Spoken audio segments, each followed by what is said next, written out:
നമസ്കാരം, എല്ലാവർക്കും സ്വാഗതം. ഇൻഫോർമേറ്റീവായ പുതിയ ഒരു വാർത്താ അപ്ഡേറ്റ്സിലേക്ക്. നാളെ മുതൽ പൊതുജനങ്ങൾ ശ്രദ്ധിച്ചിരിക്കേണ്ട വളരെ പ്രധാനപ്പെട്ട അപ്ഡേറ്റുകൾ ഈ ഒരു വീഡിയോയിലൂടെ പങ്കുവെക്കുകയാണ്. 2500 രൂപ APL BPL വ്യത്യാസമില്ലാതെ നിങ്ങളുടെ തദ്ദേശ സ്വയംഭരണ സ്ഥാപനങ്ങളിൽ നിന്ന് അക്കൗണ്ടുകളിലേക്കോ കൈകളിലേക്കോ ലഭ്യമാവും. ബഹുമാനപ്പെട്ട മന്ത്രിയുടെ അറിയിപ്പാണിത്. വീഡിയോ മുഴുവനായും കാണുക. മറ്റുള്ളവരിലേക്കും ഈ ഇൻഫർമേഷൻ ഷെയർ ചെയ്തെത്തിക്കുവാനും നിങ്ങൾ മറക്കരുത്.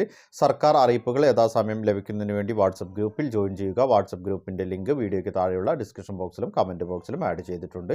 അപ്പോൾ നമുക്ക് വിശദമായിട്ടുള്ള അറിയിപ്പുകൾ എന്തൊക്കെയാണെന്ന് നോക്കാം. പൊതുസ്ഥലങ്ങൾ, അതുപോലെ തന്നെ മറ്റു ജലാശയങ്ങൾ എന്നിവിടങ്ങളിൽ പാഴ്വസ്തുക്കളും മാലിന്യങ്ങളും വലിച്ചെറിയുന്നവരെക്കുറിച്ച് ആ ഒരു വിവരം അറിയിക്കുകയാണെങ്കിൽ നിങ്ങൾക്ക് പാരിതോഷികം ലഭിക്കും. ഫോട്ടോ അല്ലെങ്കിൽ വീഡിയോ എടുത്തോ പൊതുജനങ്ങൾക്ക് 94 46 700 800 എന്ന വാട്സപ്പ് നമ്പറിലേക്ക് അയക്കാവുന്നതാണ്.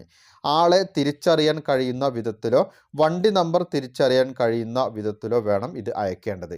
ഇത്തരം നിയമലംഘനങ്ങൾ പരിശോധിച്ച് 10,000 രൂപ വരെ ശിക്ഷ ഈടാക്കിയാൽ അതിൽ 2500 രൂപ വരെ ആ ഒരു വിവരം അറിയിച്ച ആളിന് ലഭിക്കുമെന്നാണ് തദ്ദേശ സ്വയംഭരണ എക്സൈസ് വകുപ്പ് മന്ത്രി MP രാജേഷ് അറിയിച്ചിരിക്കുന്നത്. ഈ ഒരു സൗകര്യം ഉപയോഗിച്ച് നിയമലംഘനങ്ങളെ കണ്ടെത്താൻ പൊതുജനങ്ങൾ പരമാവധി മുന്നോട്ട് വരണമെന്നും മന്ത്രി അഭ്യർത്ഥിച്ചിരിക്കുകയാണ്. പൊതുസ്ഥലങ്ങളിലും ജലാശയങ്ങളിലും മാലിന്യം വലിച്ചെറിയുന്നവരിൽ നിന്ന് കനത്ത പിഴ ഈടാക്കുമെന്നും തദ്ദേശ സ്വയംഭരണ എക്സൈസ് വകുപ്പ് മന്ത്രി MP രാജേഷ് അറിയിച്ചു.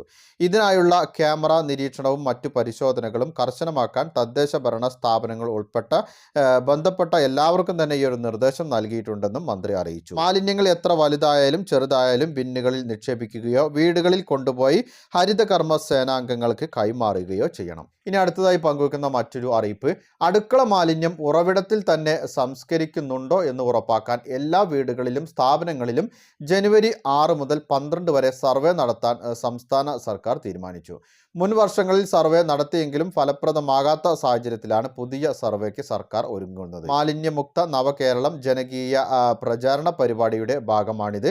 കർമ്മസേന, കുടുംബശ്രീ പ്രതിനിധികൾ എന്നിവർ ഉൾപ്പെട്ട സംഘം ഹരിതമിത്രം ആപ്ലിക്കേഷനിലൂടെയാണ് വിവരങ്ങൾ സമാഹരിക്കുന്നത്.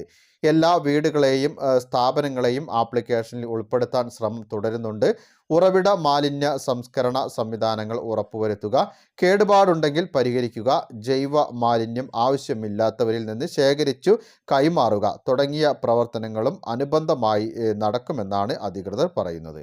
ഇനി അടുത്തതായി ശ്രദ്ധിച്ചിരിക്കേണ്ട അറിയിപ്പ്, ജനുവരി മാസത്തെ റേഷൻ വിതരണം ആരംഭിച്ചു. അന്ത്യോദയ അന്നയോജന AY കാർഡിന് 30 കിലോ അരിയും 3 കിലോ ഗോതമ്പും സൗജന്യമായും 2 പാക്കറ്റ് ആട്ട 7 രൂപ നിരക്കിലും ലഭിക്കും. PHS കാർഡിലെ ഓരോ അംഗത്തിനും 4 കിലോ അരിയും 1 കിലോ ഗോതമ്പും സൗജന്യമായി ലഭിക്കും. കാർഡിന് അനുവദിച്ചിട്ടുള്ള ആകെ ഗോതമ്പിൻ്റെ അളവിൽ നിന്നും 3 കിലോ കുറച്ച് അതിന് പകരം 3 പാക്കറ്റ് ആട്ട 9 രൂപ നിരക്കിലാണ് ലഭിക്കുക. NPS കാർഡിലെ ഓരോ അംഗത്തിനും 2 കിലോ അരി വീതം കിലോയ്ക്ക് 4 രൂപ നിരക്കിൽ ലഭിക്കും. കൂടാതെ NPS കാർഡിന് അധിക വിഹിതമായി 3 കിലോ അരി കിലോയ്ക്ക് 10 രൂപ 90 പൈസ നിരക്കിലാണ് ലഭിക്കുക. NPNS കാർഡിന് 6 കിലോ അരി കിലോയ്ക്ക് 10 രൂപ 90 പൈസ നിരക്കിലും ലഭിക്കും. NPI കാർഡിന് 2 കിലോ അരി കിലോയ്ക്ക് 10 രൂപ 90 പൈസ നിരക്കിലുമാണ് ലഭിക്കുക. പൊതുജനങ്ങൾ ശ്രദ്ധിച്ചിരിക്കേണ്ട വളരെ പ്രധാനപ്പെട്ട അറിയിപ്പുകളുടെ വിശദവിവരങ്ങളാണ് പങ്കുവച്ചത്. മറ്റുള്ളവരിലേക്കും ഈ ഇൻഫർമേഷൻ ഷെയർ ചെയ്തെത്തിക്കുവാൻ നിങ്ങൾ മറക്കരുത്. സർക്കാർ അറിയിപ്പുകൾ നിങ്ങൾക്ക് വെബ്സൈറ്റിൽ ലഭ്യമാവുന്നതാണ്. വെബ്സൈറ്റിൻ്റെ അഡ്രസ് www.janksemamedia.com എന്ന വെബ്സൈറ്റ് സന്ദർശിച്ചാൽ എല്ലാ സർക്കാർ അറിയിപ്പുകളും നിങ്ങൾക്ക് ലഭ്യമാവുന്നതാണ്. മറ്റൊരു വീഡിയോയുമായി വീണ്ടും കണ്ടുമുട്ടാം. അതുവരേക്കും അനൂപ് സൈനിങ് ഓഫ്.